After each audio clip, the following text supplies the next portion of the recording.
Welcome back. Malaysia has rolled out BUDI Madani, a targeted fuel subsidy scheme worth more than 11 billion ringgit. It caps the price of standard grade petrol for eligible citizens, marking a shift away from decades of blanket subsidies.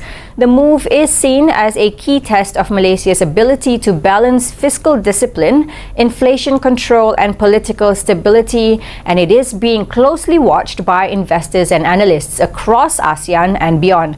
Joining us now is Matthew Barsing, author of Unleashing Malaysia's Economic Potential, to share his views on this fuel subsidy scheme. Matthew, thanks for joining us. Now, first things first, what does Malaysia's move to targeted fuel subsidies reveal about its economic priorities? There are three main points that the fuel subsidies reveal about the economic priorities of the Malaysian government. The first one is from blanketed subsidies to targeted subsidies. If you recall, we moved from diesel subsidies to market pricing with cash aid for eligible users, and now rolling out BUDI 95 for petrol. So subsidies reach the citizens, not everyone at the pump. This really means protecting the vulnerable and stopping leakage and the waste.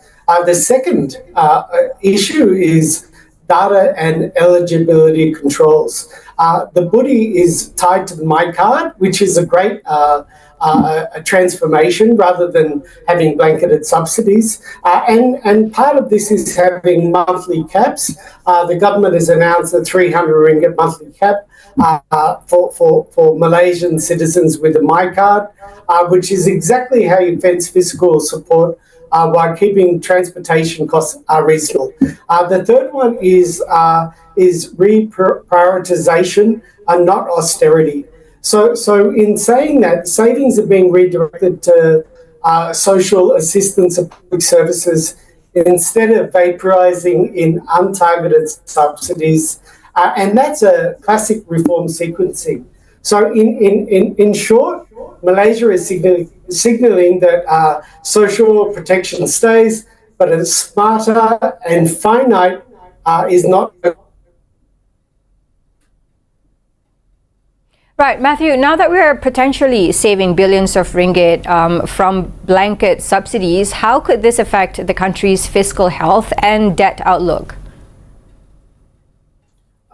Okay, so this is a fiscal consolidation tool with real cash effects. So the first one is direct savings. So diesel rationalisation and the BUDI 95 designed together to point to billions of ringgit in recurring savings rather than blanket subsidies. And I think this is a real positive outcome for Malaysian government, but also for Malaysian rakyat. So the latest official range at roughly 2.5 billion to 4 billion ringgit a year. But this is highly dependent on the oil prices. So currently oil prices are at about $60 per barrel. The second one is the deficit glide path. So put those savings against the government's stated path to narrow the deficit. Targeted subsidies make that glide path credible rather than aspirational. Markets obviously care about credibility.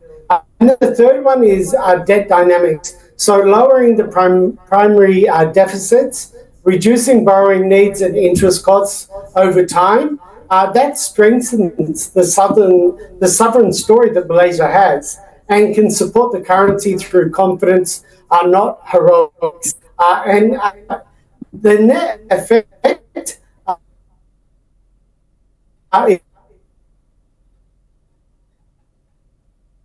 is better.